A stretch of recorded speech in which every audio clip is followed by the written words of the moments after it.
Hello everyone, welcome back to MDS pharmacy YouTube channel. आज हम remedial biology में unit 2 start करेंगे। Chapter 1 that is body fluids and circulation. Unit 2 में chapter 1 जो है उसमें हम पढ़ेंगे बॉडी फ्लूइड्स एंड सर्कुलेशन। इसके अंदर हम पढ़ेंगे composition of blood, blood group, coagulation of blood, composition and function of lymph, human circulatory system, structure of the human heart and blood vessels, cardiac cycle, cardiac output and ECG. Let's start the session. First is circulation. Blood जो होता है वो most common body fluid होता है human being का, organism का। इस वजह से जो other body fluids and lymph है वो हेल्प करता है ट्रांसपोर्टेशन ऑफ सर्टेन सब्सटेंसेस में। Next is the human blood. जो ब्लड होता है वो स्पेशल कनेक्टिव टिश्यू में से बना होता है, फ्लूइड होता है। ब्लड को हम फ्लूइड कनेक्टिव टिश्यू बोलते हैं। फ्लूइड मैट्रिक्स होता है, उसके अंदर प्लाज्मा होता है एंड फॉर्म्ड एलिमेंट्स होते हैं। कंपोनेंट्स ऑफ ब्लड, ब्लड जो होता है वो 2 टाइप्स में डिवाइड होता है, जो कि प्लाज्मा एक इंक्लूड होता है। Then next is formed elements होते हैं जो कि ब्लड सेल्स होते हैं। ब्लड सेल्स हमारी बॉडी में क्या क्या होता है? रेड ब्लड सेल्स होते हैं जिसको हम एरिथ्रोसाइट्स भी बोलते हैं, वाइट ब्लड सेल्स होते हैं जिसको हम ल्यूकोसाइट्स बोलते हैं, एंड प्लेटलेट्स होते हैं जिसको हम थ्रोम्बोसाइट बोलते हैं। एंड जो वाइट ब्लड सेल्स या ल्यूकोसाइट्स है वो अगेन 2 टाइप्स में डिवाइड होते हैं, that is granulocytes and agranulocytes. Granulocytes जो होते हैं वो अगेन 3 टाइप में डिवाइड होते हैं, like बेसोफिल, इसाइनोफिल एंड न्यूट्रोफिल। वेराज एग्रैन्युलोसाइट्स जो होते हैं वो लिम्फोसाइट में एंड मोनोसाइट में डिवाइड होते हैं। प्लाज्मा जो होता है उसमें वाटर प्रेजेंट होता है, 90 to 92% वाटर प्रेजेंट होता है। प्रोटीन प्रेजेंट होता है 6 to 8%। Protein in the form of globulin, albumin and fibrinogen. ये 3 टाइप के प्रोटीन होते हैं जो कि प्लाज्मा में प्रेजेंट होते हैं, मीन्स ब्लड में प्रेजेंट होते हैं। एंड जो आयोन्स प्रेजेंट होते हैं वो कैल्शियम होता है, सोडियम होता है, मैग्नीशियम होता है, क्लोराइड होता है, बाइकार्बोनेट होता है, अदर ऑर्गेनिक कंपाउंड्स होते हैं। नेक्स्ट प्लाज्मा के बारे में पढ़ेंगे। प्लाज्मा जो होता है वो स्ट्रॉ कलर्ड होता है, विस्कस होता है। जो फ्लूइड होता है वो विस्कस होता है। कि 55% ब्लड होता है, 90 to 92% प्लाज्मा में वाटर होता है जैसे कि अभी हमने देखा। एंड 6 to 8% जो होता है वो प्रोटीन होता है, that is fibrinogen, globulin and albumin, जो कि मेजर प्रोटीन होता है प्लाज्मा के अंदर। एंड फाइब्रिनोजन जो होता है वो ज़रूरी होता है क्लॉटिंग के लिए एंड कोगुलेशन के लिए। ब्लड के जो कोगुलेशन होता है उसके लिए इंपॉर्टेंट होता है fibrinogen. The next is globulin. Globulin जो होता है प्राइमरी इन्वॉल्व होता है डिफेंस मैकेनिज्म में बॉडी के। एंड एल्ब्यूमिन जो होता है वो हेल्प करता है ऑस्मोटिक बैलेंस बनाने के लिए ब्लड में। प्लाज्मा में मिनरल्स भी होते हैं like sodium, calcium, magnesium, bicarbonate and chloride. Then glucose होता है, उसमें अमाइनो एसिड होते हैं, लिपिड्स होते हैं, एंड जो वो भी प्रेजेंट होता है प्लाज्मा में। जो फैक्टर्स क्लॉटिंग के लिए एंड कोगुलेशन के लिए रेस्पॉन्सिबल होते हैं, वो जो फैक्टर्स प्रेजेंट होते हैं वो इनएक्टिव फॉर्म में प्रेजेंट होते हैं प्लाज्मा में। And plasma without the clotting factor is known as serum. The next is erythrocytes. Red blood cells को हम एरिथ्रोसाइट्स भी बोलते हैं। मैन में 5 million to 5.5 million और आरबीसीज प्रेजेंट होते हैं। आरबीसीज जो होते हैं वो रेड बोन मैरो में फॉर्म होते हैं अडल्ट में। एंड आरबीसी जो होता है वो रेड कलर के होते हैं। उसके अंदर आयरन कॉम्प्लेक्स प्रेजेंट होता है जो कि प्रोटीन के फॉर्म में होता है, जिसे हम हीमोग्लोबिन बोलते हैं। हेल्दी इंडिविजुअल में जो होता है वो 12 to 16 grams of haemoglobin present होता है in 100 ml of blood, and these molecules play a significant role in transport of respiratory gases, and ये help करते हैं ट्रांसपोर्टेशन के लिए। रेस्पिरेटरी जो गैसेस होते हैं उसके ट्रांसपोर्टेशन में हेल्प करते हैं। आरबीसीज का जो एवरेज लाइफ स्पैन होता है वो 120 days होता है। एंड आफ्टर दैट जो डिस्ट्रॉय होते हैं वो स्प्लीन में डिस्ट्रॉय होते हैं, इसीलिए हम स्प्लीन को ग्रेवयार्ड ऑफ आरबीसी भी बोलते हैं। ल्यूकोसाइट्स को हम WBCs भी बोलते हैं, जो कि कलरलेस होते हैं due to the lack of haemoglobin, क्योंकि इसके अंदर हीमोग्लोबिन प्रेजेंट नहीं होता है।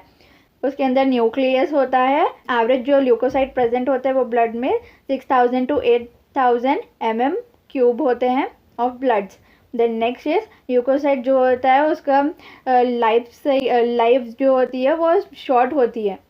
जैसे कि हमने फ्लो चार्ट में देखा था, ल्यूकोसाइट अगेन 2 टाइप्स में डिवाइड होते हैं, that is granulocytes and agranulocytes. Granulocytes के एग्जांपल्स देखेंगे तो न्यूट्रोफिल्स आता है, ईसाइनोफिल्स आता है एंड बेसोफिल आता है। देन एग्रैन्युलोसाइट्स के एग्जांपल्स देखेंगे तो लिम्फोसाइट एंड मोनोसाइट्स आते हैं। ये ग्रैन्युलोसाइट्स है। ग्रैन्युलोसाइट्स जो होता है वो फर्दर 3 टाइप्स में डिवाइड होते हैं, that is neutrophil, basophil and eosinophil. Neutrophils जो होते हैं वो अबंडेंट अमाउंट में होते हैं, जो कि 60 to 65% न्यूट्रोफिल्स होता है टोटल WBC में, एंड जो बेसोफिल होता है वो सबसे कम होता है, that is 0.5 to 1%। Neutrophil and monocytes जो होते हैं दोनों मिलाकर 6 to 8% होते हैं, एंड फैगोसाइटिक सेल्स जो होते हैं वो डिस्ट्रॉय करते हैं फॉरेन ऑर्गेनिज्म को इसके अंदर एंटर होने से। Then next is basophil. Basophil जैसे कि हमने बोला है कि सबसे कम बेसोफिल होते हैं इसके अंदर। देन ये सीक्रेट करता है हिस्टामिन को, सेरोटोनिन, हेपारिन, ये सारे हमारे हॉर्मोन्स होते हैं एंड सीक्रेट करता है, एंड ये इन्वॉल्व इन्फ्लेमेटरी रिएक्शन में इन्वॉल्व होता है बेसोफिल जो होता है। Then next is eosinophil. Eosinophil जो होता है 2 to 3% प्रेजेंट होता है and resist the infection and also associated with allergic reaction. जिसको भी एलर्जिक रिएक्शन होता है उसमें ईसाइनोफिल जो होता है उसका काउंट इंक्रीज होता है। एग्रैन्युलोसाइट्स अगेन डिवाइड होते हैं लिम्फोसाइट्स एंड मोनोसाइट्स में। लिम्फोसाइट्स जो होते हैं वो 20 to 25% होता है। उसके अंदर 2 मेजर सब टाइप्स होते हैं, that is T and B, which is also known as T lymphocyte and B lymphocytes, जो कि रेस्पॉन्सिबल होता है हमारा इम्यून रेस्पॉन्स प्रोड्यूस करने के लिए। The next is thrombocytes. Thrombocyte को हम प्लेटलेट्स भी बोलते हैं। ये जो थ्रोम्बोसाइट्स होते हैं वो फ्रैगमेंट्स प्रोड्यूस करते हैं मेगा कैरियोसाइट्स से, एंड ये स्पेशल सेल्स होते हैं बोन मैरो के अंदर। थ्रोम्बोसाइट जो होते हैं वो नॉर्मली 1,50,000 से 3,50,000 प्लेटलेट्स होते हैं, एंड प्लेटलेट जो होते हैं वो रिलीज करते हैं variety of substances, most of which are involve in the coagulation and clotting of the blood. Platelets जो होते हैं वो एक वैरायटी ऑफ सब्सटेंस रिलीज करते हैं जिसमें कि जो कि कोगुलेशन एंड क्लॉटिंग में हेल्प करते हैं ब्लड के। ब्लड ग्रुप में ABO ग्रुपिंग रहती है एंड RH ग्रुपिंग होती है। ब्लड ग्रुप में जो ABO ग्रुपिंग होती है, ऑर्गेनिजम्स में जो है सो A ग्रुप प्रेजेंट होता है, B ग्रुप प्रेजेंट होता है, AB ग्रुप प्रेजेंट होता है, O ग्रुप प्रेजेंट होता है। टोटल 4 ब्लड ग्रुप्स प्रेजेंट होते हैं। वो ग्रुपिंग जो होती है वो बेस्ड होती है presence and absence of the surface antigen. Antigen जो होता है वो केमिकल होता है जो कि इंड्यूस करता है हमारे इम्यून रेस्पॉन्स को। सो हमारे सरफेस पे जो भी एंटीजन प्रेजेंट होगा हम वो ग्रुप कहलाएंगे। जैसे कि आप ये पिक्चर में देख सकते हैं, ये जो सरफेस है इसके ऊपर एंटीजन A प्रेजेंट होता है तो ये ग्रुप A हो जाता है। देन सरफेस के ऊपर ग्रुप B वाला एंटीजन है इसीलिए वो ब्लड ग्रुप B हो गया। देन ये जो सरफेस है ना, antigen A and antigen B दोनों प्रेजेंट है, इस वजह से ये ब्लड ग्रुप टाइप AB हो गया। एंड जो सरफेस ये वाला है इसके ऊपर ना एंटीजन A है ना एंटीजन B है, that's why this is blood group O। Donor compatibility, इसके अंदर देखेंगे ब्लड फर्स्ट वाला होता है blood group, then next is antigen, then antibodies in the plasma is donor group. जिसका RBC एंटीजन A प्रेजेंट होता है उनका ब्लड ग्रुप A होता है, एंड इनके पास जो एंटीबॉडी होती है प्लाज्मा के अंदर वो B होती है। तो ये डोनेट कर सकते हैं blood group A blood group को डोनेट कर सकते हैं एंड O ब्लड ग्रुप को डोनेट कर सकते हैं। वेराज जो ब्लड ग्रुप B होता है उसके RBC जो एंटीजन होती है उसके वो B होती है, एंड एंटीबॉडी जो होता है प्लाज्मा के अंदर वो A होता है। एंड जो ये डोनेट कर सकते हैं ब्लड ग्रुप B को एंड ब्लड ग्रुप O को। Then next is blood group AB। Blood group AB जो होता है उसके पास सरफेस एंटीजन, जैसे कि अभी हमने देखा RBCs पे antigen A and antigen B both of them will be present. Antibodies जो होते हैं प्लाज्मा में वो ना एंटीजन A होते हैं ना एंटीजन B होते हैं, लेकिन एंड ये डोनेट कर सकते हैं ब्लड ग्रुप A को, ब्लड ग्रुप B को, ब्लड ग्रुप AB को एंड ब्लड ग्रुप O को। देन नेक्स्ट इज जिसका ब्लड ग्रुप ओ होता है, उनके सरफेस पे कोई एंटीजन नहीं होता है, एंड जो एंटीबॉडीज होते हैं प्लाज्मा के अंडर ए एंड बी होते हैं। दैट्स वाई ये जो डोनेट कर सकते हैं वो सिर्फ ब्लड ग्रुप ओ को डोनेट कर सकते हैं। एंड ओ ब्लड ग्रुप जो इंडिविजुअल्स होते हैं वो यूनिवर्सल डोनार होते हैं, एंड ए बी जो ब्लड ग्रुप होता है वो एक्सेप्ट कर सकते हैं ए बी ब्लड ग्रुप से एंड अदर ब्लड ग्रुप से भी। इसको हम बोलते हैं universal recipient. Next is R H grouping. R H grouping जो होता है वो ब्लड ग्रुप पॉजिटिव है या नेगेटिव है मालूम करने के लिए यूज़ करते हैं। एंटीजन प्रेजेंट होगा देन वो पॉजिटिव होगा, if the antigen is absent then it is negative. R H incompatibility of the foetus and the mother. Special cases ऐसे भी होते हैं जिसमें मदर का R H group and foetus का जो आर एच ग्रुप होता है वो अलग अलग होता है। अगर मदर का जो आर एच ग्रुप होता है वो नेगेटिव होता है एंड फीटस का जो आर एच ग्रुप होता है वो पॉजिटिव होता है, एंड जो आर एच एंटीजन होते हैं फीटस के वो एक्सपोज नहीं होते हैं। आर एच नेगेटिव जो मदर का उसको एक्सपोज नहीं होते हैं in the first pregnancy as the blood is separated by the placenta. Importance of blood group। Blood transfusion में जो होता है वो ब्लड ग्रुप बहुत ज़्यादा इम्पॉर्टेंट होता है, क्यों? बिकॉज बॉडी में कोई भी ब्लड हम नहीं दे सकते हैं according to blood grouping and R H factor ही हमें ब्लड ट्रांसफ्यूजन करना पड़ता है। तो डोनर एंड रेसिपिएंट दोनों का ब्लड ग्रुप मैच होना ज़रूरी होता है during the time of blood transfusion. Blood coagulation. Blood जो होता है वो कोगुलेशन एंड क्लॉटिंग के लिए भी रिस्पॉन्सिबल होता है at the time of injury और ट्रॉमा। जब भी कोई इंजरी होती है हमें या जो भी ट्रॉमा होता है या कोई भी एक्सीडेंट के टाइम पर जब भी हम एक्सेस ब्लड लॉस को प्रिवेंट करने के लिए जो ब्लड होता है वो क्लॉट हो जाता है। Dark reddish brown scrum is formed at the site of cut और injury over a period of time.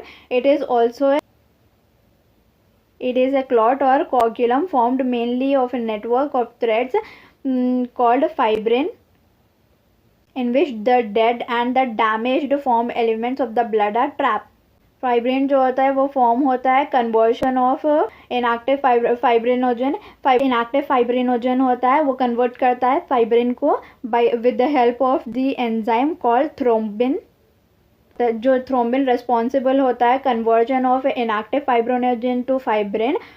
Thrombin inactive prothrombin से फॉर्म होता है। इनएक्टिव इन शॉर्ट जो इनएक्टिव फॉर्म में प्रोथ्रोम्बिन प्रेजेंट होता है वो कन्वर्ट करता है थ्रोम्बिन, एंड ये जो थ्रोम्बिन होता है वो रिस्पॉन्सिबल होता है फाइब्रिनोजन को फाइब्रिन में कन्वर्ट करने के लिए।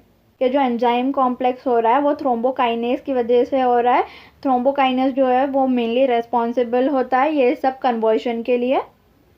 थ्रोम्बोकाइनेस जो होता है वो next is lymph. Blood pass होता है कैपिलरी से टिश्यू में, उसके अंदर जो वाटर होता है वाटर सॉल्युबल सब्सटेंसेस होते हैं वो भी उसके अंदर मूव होते हैं to the spaces between the cells and the tissues, leaving the large protein and most of the formed elements in the blood vessels. इसके अंदर जो होते हैं वो प्रोटीन्स भी प्रेजेंट होते हैं, वाटर सॉल्युबल सब्सटेंस प्रेजेंट होता है, एंड वाटर जो प्रेजेंट होता है वो फॉर्म करता है एलिमेंट्स को ब्लड वेसल्स के अंदर। ये जो फ्लूइड होता है वो रिलीज होता है उस जिसे हम इंटरस्टिशियल फ्लूइड बोलते हैं और टिश्यू फ्लूइड बोलते हैं। इसके अंदर भी सेम मिनरल डिस्ट्रीब्यूशन होता है जैसे जितना प्लाज्मा में होता है। ये जो रेस्पॉन्सिबल होता है वो न्यूट्रिएंट एंड गैसेस एक्सचेंज के अंदर भी रेस्पॉन्सिबल होता है between the blood and the sales.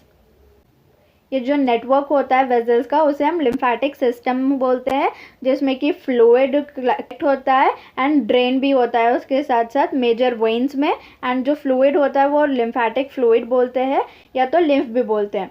Lymphatic system में जो भी फ्लूइड होता है उसे हम लिम्फ बोलते हैं। लिम्फ जो होता है वो कलरलेस फ्लूइड होता है, उसके अंदर स्पेशलाइज्ड लिम्फोसाइट्स होते हैं जो कि रिस्पॉन्सिबल होते हैं हमारे इम्यून रिस्पॉन्स के लिए बॉडी के अंदर। एंड जो लिम्फ होता है वो इम्पॉर्टेंट कैरियर होता है न्यूट्रिएंट के लिए, हार्मोन्स के लिए, फैट्स के लिए, एंड एब्जॉर्ब भी करता है ये फैट्स को। नेक्स्ट इज सर्कुलेटरी पैटर्न जो होता है वो 2 टाइप्स का होता है, एक ओपन सर्कुलेटरी पैटर्न होता है और एक क्लोज्ड सर्कुलेटरी पैटर्न होता है।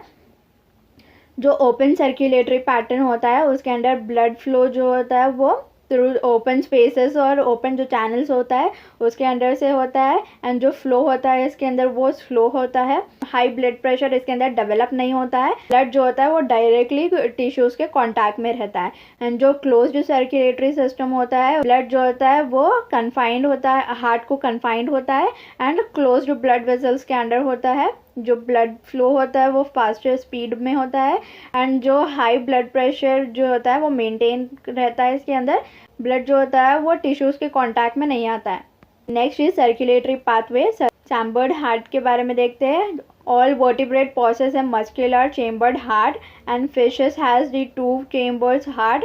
फिशेस जो होते हैं उसके अंदर 2 chambers heart होता है, इसके अंदर एट्रियम भी होता है एंड वेंट्रिकल भी होता है। एम्फीबियंस एंड रेप्टाइल्स जो होते हैं एक्सेप्ट क्रोकोडाइल, उसके अंदर 3 chambered heart होता है, 2 एट्रिया होते हैं एंड सिंगल वेंट्रिकल होता है। जो क्रोकोडाइल बर्ड्स एंड मैमल्स होते हैं उसके अंदर 4 chambers heart होता है, 2 atria and 2 ventricles. Single circulation जो फिश का हार्ट होता है, फिश के अंदर जो हार्ट होता है वो डीऑक्सीजनेटेड ब्लड को पंप करता है। फिश के अंदर जो गिल्स प्रेजेंट होते हैं वो ब्लड को ऑक्सीजनेटेड बनाते हैं, देन उसको सप्लाई करते हैं दूसरे बॉडी के पार्ट्स को, एंड जो डीऑक्सीजनेटेड ब्लड होता है फिर हार्ट को रिटर्न हो जाता है। Incomplete double circulation. Incomplete double circulation जो एम्फीबियंस एंड रेप्टाइल्स होते हैं उसमें लेफ्ट एट्रियम जो होता है वो ऑक्सीजनेटेड ब्लड को रिसीव करता है गिल्स, लंग्स या फिर स्किन से। देन जो राइट एट्रियम होता है वो बॉडी के दूसरे जितने भी पार्ट्स होते हैं उसमें से डीऑक्सीजनेटेड ब्लड को कलेक्ट करता है। देन उन लोग के पास जो सिंगल वेंट्रिकल होता है उसके अंदर डीऑक्सीजनेटेड एंड ऑक्सीजनेटेड ब्लड जो होता है वो मिक्स होता है, देन पंप होता है। डबल सर्कुलेशन जैसे जो बर्ड्स एंड मैमल्स जो होते हैं उसके under oxygenated blood and deoxygenated blood receive होता है राइट एंड लेफ्ट एट्रिया में। Oxygenated and deoxygenated blood receive by the left and right atria respectively, and ये देन पास करता है ये वेंट्रिकल्स को सेम साइड के जो वेंट्रिकल्स है उसको पास करता है। राइट एट्रिया जो है सो वो राइट वेंट्रिकल में पास करता है एंड लेफ्ट एट्रिया जो है वो लेफ्ट वेंट्रिकल में पास करता है। वेंट्रिकल्स जो होता है वो पंप आउट करते हैं ब्लड को without any mixing up. Human circulatory system जो होता है उसको हम ब्लड वैस्कुलर सिस्टम भी बोलते हैं। उसके अंदर मसल्ड चेम्बर हार्ट होता है, नेटवर्क होता है क्लोज्ड ब्रांच वेसल्स का, ब्लड होता है एंड सर्कुलेटेड फ्लूइड होता है। ओके, हार्ट जो होता है वो लेफ्ट साइड में प्रेजेंट होता है। हार्ट जो है मेसोडर्मली डिराइव्ड ऑर्गन है जो कि thoracic कैविटी में सिचुएटेड होता है in between the lungs slightly towards left. Heart जो होता है वो डबल मेम्ब्रेनस बैग से प्रोटेक्टेड होता है। उसके अंदर पेरिकार्डियम होता है जो क्लोज करता है पेरिकार्डियल फ्लूइड को। हार्ट के अंदर 4 चेम्बर्स होते हैं, that is 2 relatively small upper chambers called atria. जो ऊपर के 2 स्मॉल चेम्बर्स होते हैं वो एट्रिया होते हैं एंड लोअर के जो चेम्बर्स होते हैं वो वेंट्रिकल्स होते हैं। हार्ट का जो वॉल होता है उसके अंडर एक थिन मस्क्यूलर वॉल प्रेजेंट होती है जिसको हम इंटर एट्रियल सेप्टम बोलते हैं, जो सेपरेट करता है हमारे राइट एंड लेफ्ट एट्रिया को। जो एट्रियम एंड वेंट्रिकल होते हैं वो भी सेपरेट होते हैं थिक फाइब्रस टिश्यू से, जिसे हम एट्रियो वेंट्रिकुलर सेप्टम बोलते हैं। ये डायग्राम में देख सकते हैं, ये राइट वाला एट्रियम है एंड ये राइट वाला वेंट्रिकल है, एंड ये लेफ्ट वाला एट्रियम एंड ये लेफ्ट वाला वेंट्रिकल, एंड इन दोनों के बीच में जो वॉल है वो एट्रियो वेंट्रिकुलर वॉल बोलते हैं हम। Right atrium and left atrium के बीच में जो थिन वॉल प्रेजेंट होती है इंटर एट्रियल सेप्टम बोलते हैं। So right ventricle and left ventricle के बीच में जो ये वॉल होती है उसे हम इंटर वेंट्रिकुलर सेप्टम बोलते हैं। अओर्टा होता है, ये सुपीरियर वेना कवा होता है, ये पल्मिनरी आर्टरी होती है, ये पल्मिनरी वेन होती है। इन दोनों के बीच में जो होता है वो बाइकस्पिड वाल्व होता है एंड इन दोनों के बीच में जो होता है वो ट्राइकस्पिड वाल्व होता है। Next is conduction of heart beat. Heart beat कैसे कंडक्ट होती है उसके बारे में पढ़ेंगे अभी। हार्ट जो होता है हमारा कम्प्लीटली कार्डियक मसल से बना हुआ होता है। वेंट्रिकल्स के जो वॉल होते हैं वो थिकर होते हैं when compared to atria. Atria में जो होते हैं वो थोड़े से थिन होते हैं वन कम्पेयर टू वेंट्रिकल्स। इसके अंदर जो होते हैं वो स्पेशलाइज्ड कार्डियक मस्कुलेटरल टिश्यू होता है, जिसको हम नोडल टिश्यू बोलते हैं, जो कि हमारे हार्ट में डिस्ट्रीब्यूटेड होता है। नोड की बात करेंगे, SA node is nothing but sino atrial node होता है। वो ये वाला जो पार्ट होता है वो साइनो एट्रियल नोड बोलते हैं हम उसको। एंड ये वाला जो पार्ट होता है ना, ये वाला, ये जो होता है ये बंडल ऑफ हिस बोलते हैं इसे। ये हो गया atrio ventricular node. Right bundle के जो ब्रांचेस होते हैं ये राइट बंडल के ब्रांचेस होते हैं, ये right ventricle, and left ventricle ये लेफ्ट बंडल ऑफ ब्रांचेस होते हैं। The next is bundle of his of nodal fibres, जो अभी हमने देखा डायग्राम में, एंड जो एट्रियो वेंट्रिकुलर बंडल जो अभी देखा हमने, उसको कंटिन्यू करते हुए हमारा एट्रियो वेंट्रिकुलर सेप्टा बनता है on the top of atrio ventricular septum. And ये जो होता है वो इमीडिएटली डिवाइड हो जाता है टू में, एक राइट वाले बंडल में एंड लेफ्ट वाले बंडल में। जो ब्रांचेस होते हैं देन वो माइन्यूट फाइबर्स को देते हैं throughout the ventricular musculature. Right side जो होता है वो राइट साइड को देता है, एंड जो लेफ्ट साइड होता है वो लेफ्ट साइड को देता है, जिसको हम पुरकिंजे फाइबर बोलते हैं। दोनों को मिला के हम बंडल ऑफ हिस बोलते हैं।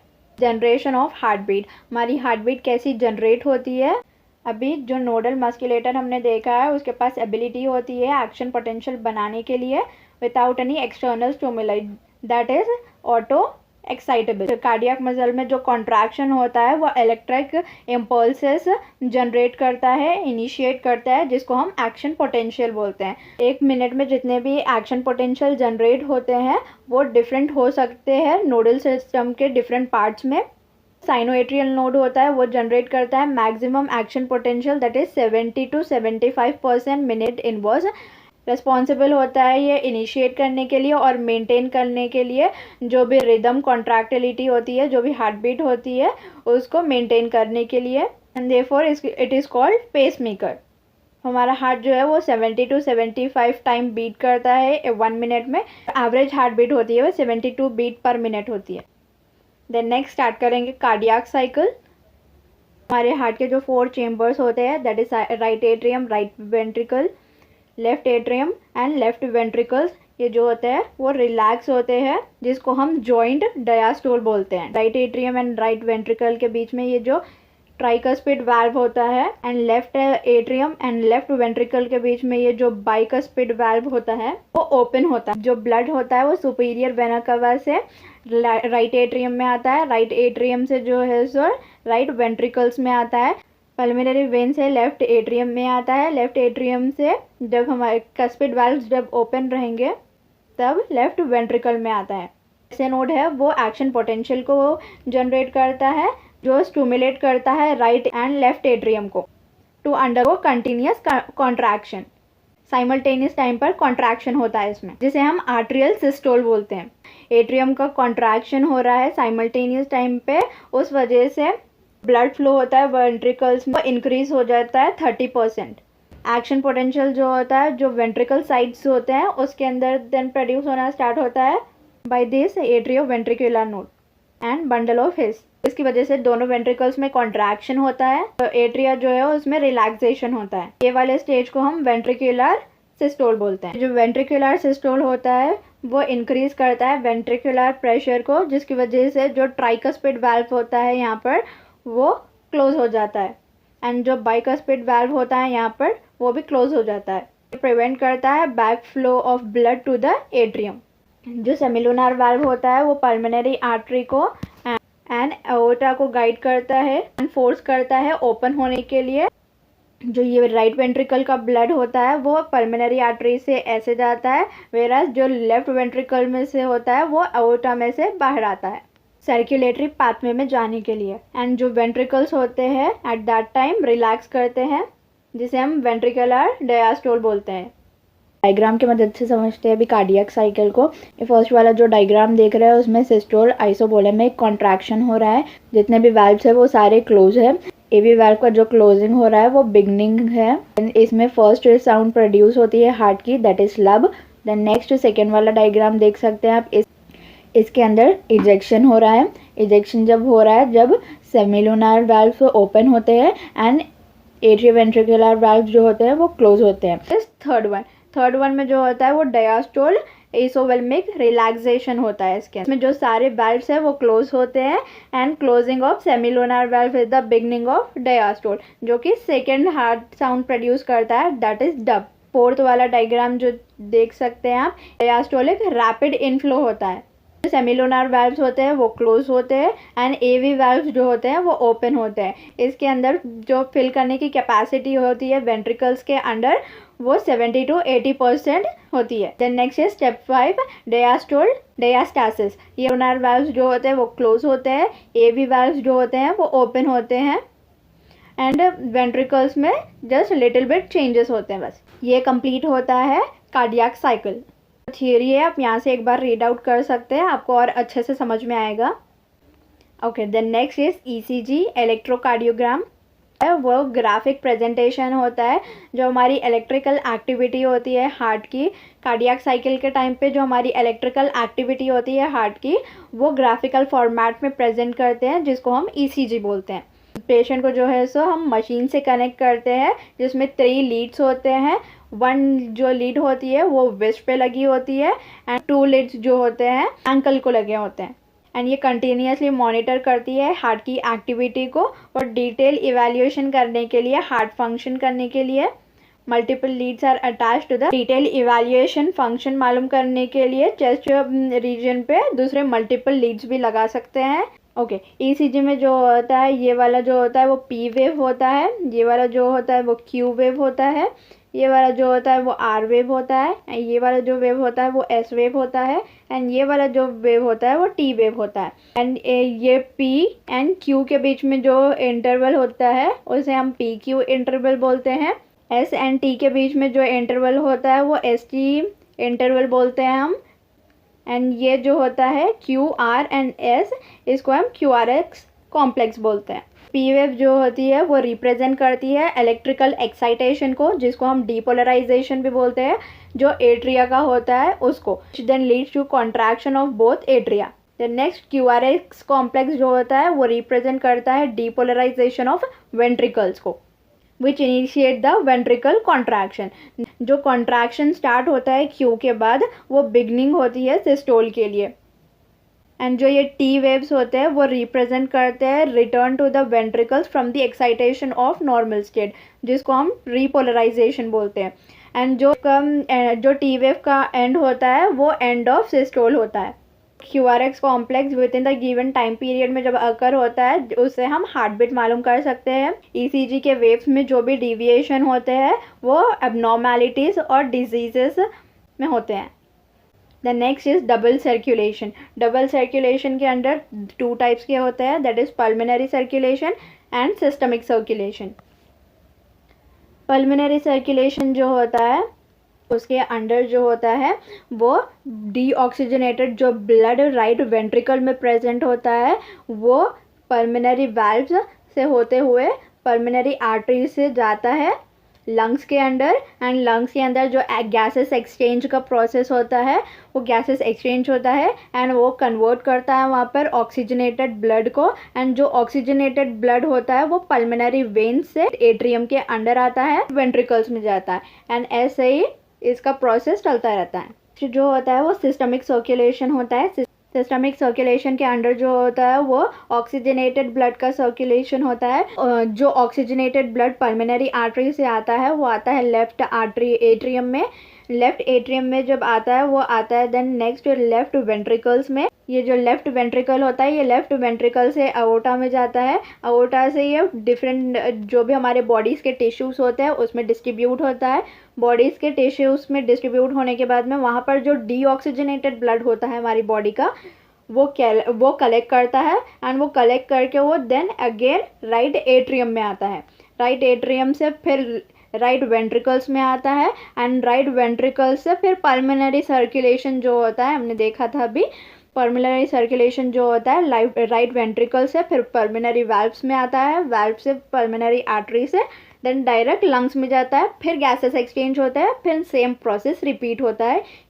And here ends with the session. Thank you everyone. If you have any query, comment down below. Like, share and subscribe. Application download कर लेना एंड उसमें से आप नोट्स पढ़ सकते हैं।